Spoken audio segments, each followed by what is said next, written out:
Is genuine artistry about protecting a brand, or is it about chasing an idea, wherever it leads? I'd like to think the answer lies somewhere in between those two extremes, but Avenged Sevenfold has me asking even more questions like those in response to their latest release, the Statica EP. We're going to get into it today. Say what you will about the band itself, you cannot deny that this EP has got people talking lately. And this is what begged the questions that I presented to you at the beginning of this episode. I'm a little bit curious about it all. So let's examine this. Let's think about it. Is genuine artistry about protecting a brand, or is it about chasing an idea? Let's talk about it vigorously. Welcome to another solo moment with your girl. I'm Val Kleinhans. I love doing these each week. We had some fun on Instagram not too long ago, Threads, Facebook, all those two, where I put up a poll. I don't know if you caught this, but I put up a poll to determine what to talk about this episode. And I could have picked a number of different things, really, because there's a lot going on. But I decided to focus on a few things, even though there's a lot going on in heavy music right now. I could not decide between three things, really. I could have talked more about the Slipknot, Sid Wilson of it all, right? But at the time of this recording, we still really don't have much other than a since deleted Instagram post from Slipknot saying very simply they've just parted ways with Sid. That's it. Sid hasn't said anything. So there's really not a whole lot to talk about or say. That's all we got. And they're good with giving us that. So it is what it is. I also could have talked about the Madden Brothers. That's a tough one for me, y'all. Tough one for me, y'all. And the controversial move by Veeps, which is a company owned by Live Nation, with origins as a company founded by Joel and Benji Madden, who do currently have minority stake in Veeps. There was a move to lay staff off at several music publications that it owned, and those publications included Alternative Press, Brooklyn Vegan, Revolver, and Goldmine. And understandably, the music industry and the music world is pissed. They are upset by this decision, blaming Joel and Benji because they are the public faces of the company. And I could have got into all that, but I just decided, you know what? All I really have to say about this is that the decision really confused me. I know some of y'all said that you spotted some sus behavior a while ago, and the Hillary thing, yeah, it's not good. It's not good. It's inappropriate. It's not great. That, that on its own does stand as something not great, but it just, the whole, you're going to write Lifestyles of the Rich and Famous and do this. You're going to write, just, I can't even see, this is what it's doing to me. I can't. What I'm really getting at is the music and the actions do not line up. Okay, they know the industry as a whole is struggling. They know that media continues to shift and change, and in some facets, struggle. Why add to that pain? Why? I mean, that mixed with every other piece of sus behavior, it's the presentation is not matching the actions. And I think that's why I'm putting myself just away from all this. I'm putting some distance between this. Like, after some reflection, there's just odd stuff that seems to be happening in their world repeatedly. And that's really as much as I have to say about the whole thing. That's all I need to know. I think we're good. I think we're good. As much as I, grew up on Good Charlotte, liked the music, enjoyed the spirit behind the lyrics of their music, the actions just aren't really lining up. And I think that's what's got me, it's got me with a little bit of ick right now, as the kids say. So that's as much as I can say about that situation. So the last item that I thought we could discuss was, of course, the Statica EP from Avenged Sevenfold. And y'all voted that we should get into that. So without further ado, let's do so. That is what we will do today.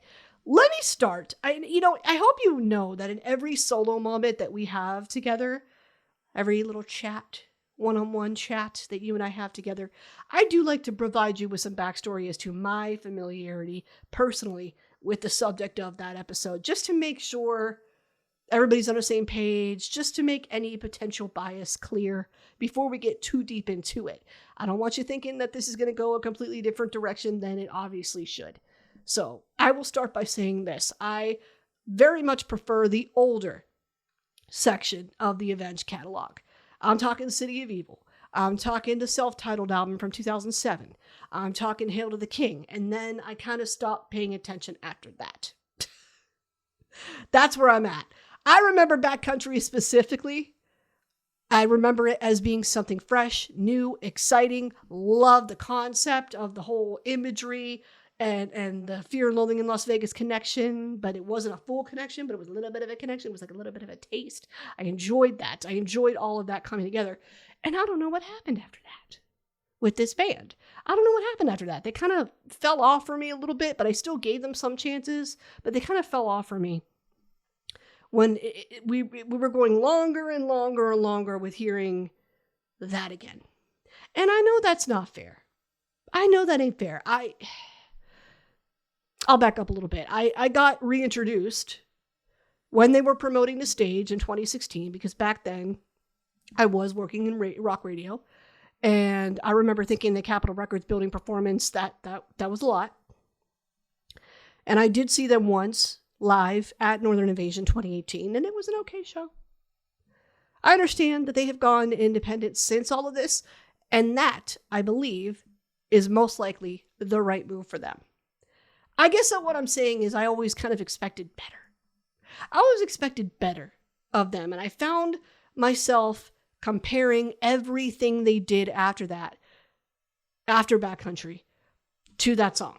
Unfair, I know, but I did it. And I wanted that more classic metal sound that they found with City of Evil. However, as I've gotten older, I have learned that you cannot put a band in such a specific box, and you do have to leave some room for some musical flexibility. But BAY-BEEE, this new project, I don't even know what to do with it. Whoo! Statica is just, well, let's just get into the thoughts on the EP. Let's just start there. Somebody call John Coffey, because these men are tired, boss. These men are tired. That is what I hear on Statica. I'm just going to say it. The lyrics make it obvious. The music or the mixing of the sounds of it all, I don't even know. I just hear the equivalent of throwing spaghetti at a wall and seeing what sticks, throwing paint at a canvas and not caring a whole lot about what sticks. Like that. This is what I hear. However, maybe that was the point. Maybe that was the point. Now, I did mention that they have gone independent, and I am sure that part of that has to do with being exhausted by the music industry. Let's not be dumb about that. There is a reasonable assumption to be made, knowing their history, knowing how they openly feel about their complicated relationship with the industry.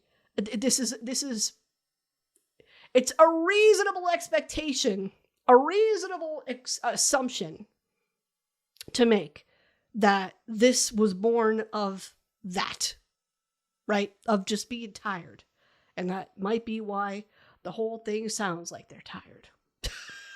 So with this knowledge in mind, I did wonder if this was the intended essence of Statica as a whole.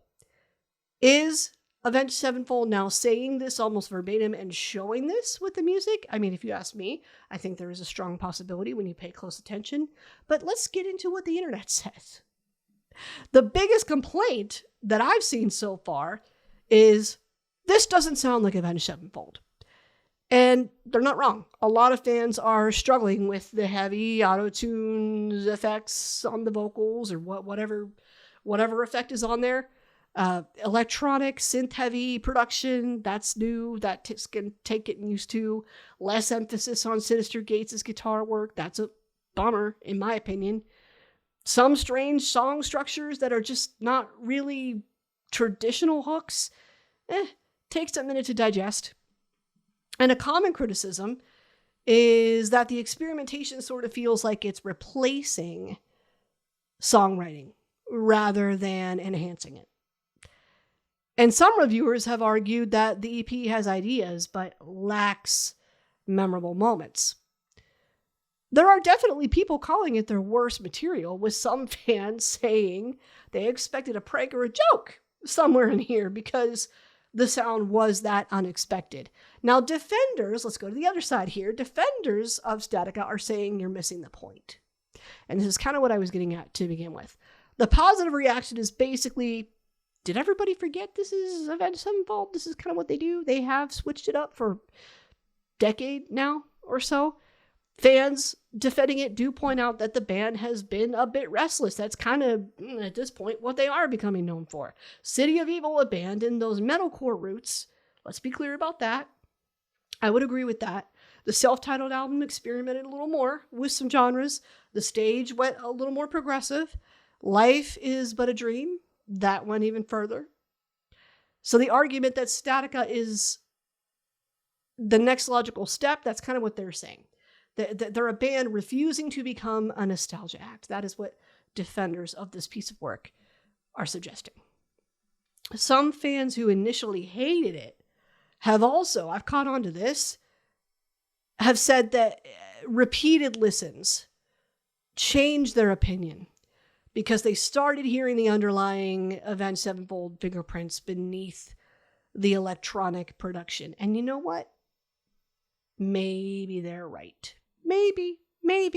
I don't know. I'd have to be willing to give it more than the one listen I gave it. I don't know, but that was, it just seems like half the fans are loving it because they think this is what Avenged does. And the other half are like, it's a no for them. Of course, there is also the middle crowd. And I might fall more into the middle crowd here. I mean, there is a middle crowd saying that the whole thing just needs time. So let's revisit what I asked to begin with. Is genuine artistry about protecting a brand, or is it about chasing an idea? They are faced with that right now. Avenged Sevenfold is faced with this right now. To analyze and answer those questions, I think you first have to acknowledge a few things. There is an obvious tension between artist and audience. Once an artist becomes successful, they are no longer creating in a vacuum. They have a recognizable identity. They have fan expectations, and they have a history that is now attached to their name. Branding. It is all presented in a branded form. And fans often say they want authenticity, but sometimes that's actually just code for consistency. They're not quite using the right word there. And I would be willing to argue that. Yeah. As a fan myself, I will say consistency is probably the better word to use when we're talking about situations like this. So another question becomes, is an artist being authentic when they give fans what they expect, or when they follow their own curiosity, even if fans reject it? Now, my take is authenticity can look like both. Because how are you going to ignore everybody that came in the beginning for a whole new thing moving forward? I would have a hard time with that as a person.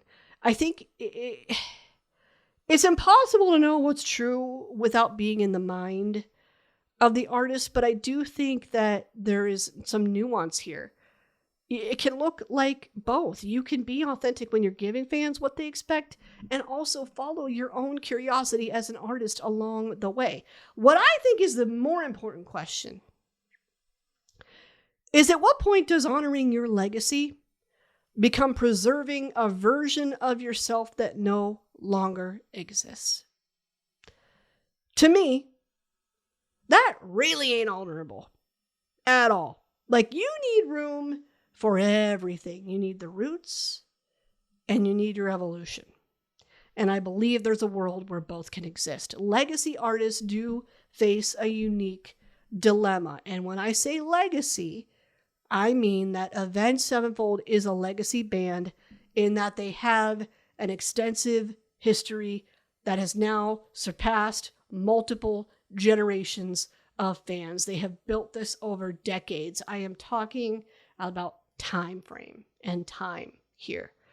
New bands can experiment because they don't have those expectations set yet. Established bands carry decades of emotional history. Avenged Sevenfold is in that category. A band like Avenged Sevenfold has to honor the fans who built their career, sustained it, while staying creatively alive as artists, and while also avoiding becoming a nostalgia act. Really. And here's the other thing that I was thinking about. Chasing an idea doesn't automatically equal greatness. Let's remember that too. There's a tendency to romanticize experimentation. They're artists, so anything they do is valid. Let them do art, right? But taking risks and making something that connects, something that lands, two completely different things. A bold artistic choice can be admirable while also not working for the public that receives it or doesn't receive it.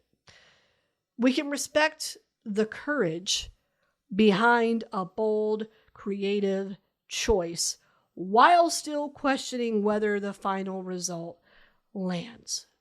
Again, room for both in my mind. Now that we have more to consider, now that we have simmered on this for a little bit, let's try and answer the original questions that I posed to you. Is genuine artistry about protecting a brand, or is it about chasing an idea? And where I'm at with it is this. Maybe genuine artistry isn't about ignoring the brand or protecting the brand. Maybe. It's about knowing when the brand has become a reflection of who you are and when it has become a costume that you are afraid to take off. To me, a genuine artist with staying power tends to float somewhere between honoring their roots and taking those roots with them as they evolve. Mastodon is a fabulous example of this right now. They do have metal and rock roots, while slowly they are introducing more and more progressive sections in their music. Marrow Deep, this album that's coming, man, I feel like we really are going to hear stuff that they have always wanted to do. And it's going to come out. It's always been a little bit there. So we're going to see what they really can do with it, I think, this album, progressively, musically speaking. I think Amon Amarth is slowly dipping their toe into this pond right now as well, with an acoustic presence that they have now added. And what a big deal that was when that came out. That makes sense for their content because they're doing it in a way that still includes the Viking heritage, the Viking themes, and the metal tones that we know and love. Taylor Swift, let's go there. Let's go there. I know she's talked about either way, regardless of how you feel about her, but let's just say this about her. She does know her roots.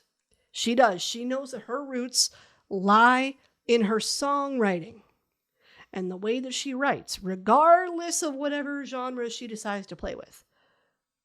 She knows that if she were a worse songwriter, her fan base would go, They'd start asking questions. She knows. Aerosmith, I mean, they've got a history of doing this as well. I'm talking about the carrying of the blues and some psychedelic elements with their Yardbird influence and their Zeppelin influence. Like, they have evolved through 5 decades of music, and they have managed to stay relevant for that long, and to the point where they have also achieved legacy icon status. And they've done it for a reason, because they have evolved while holding on to those blues roots that they talk about so many times.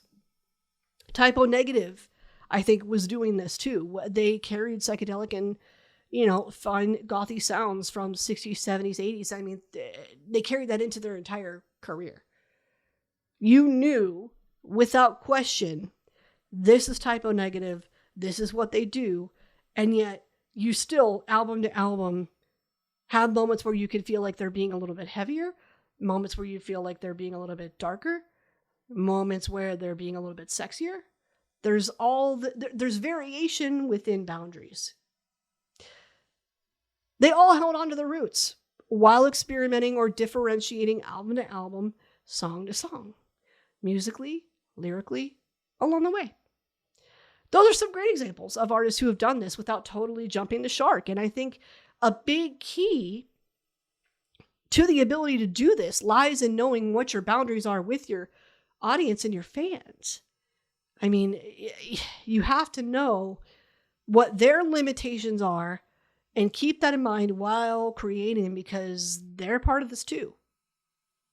They are. To exclude them is a choice. However you decide to evolve, and I'm speaking with the artists that are listening right now. However you decide to evolve, just make sure clown costumes aren't involved.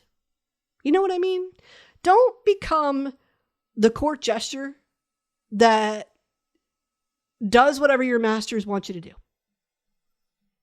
Hold on to the creative elements that mean the most to you, because I guarantee you, the same things that are important to you are likely the same things that are important to the fans that bought into you and believe in you and spiritually connect with you.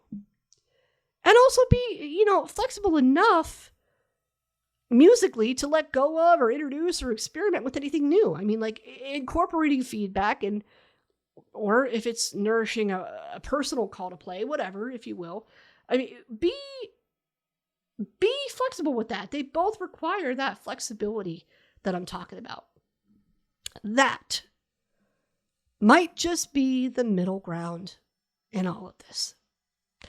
And with that, I'll let you simmer on everything that we just discussed, because we got pretty deep this episode. I would love to hear what your thoughts on this EP are, especially if you are more into Avenged Sevenfold than I am, and you're just you know more about the history, you've followed for longer, you've stayed more consistent with them than I admit I have. I would love to hear your take on what your reaction to this was, and I hope that you leave it in the comments wherever it is that you're listening to this: Spotify, Apple Podcasts, YouTube, wherever you're getting vigorously. Thank you for joining me for another week. Bye.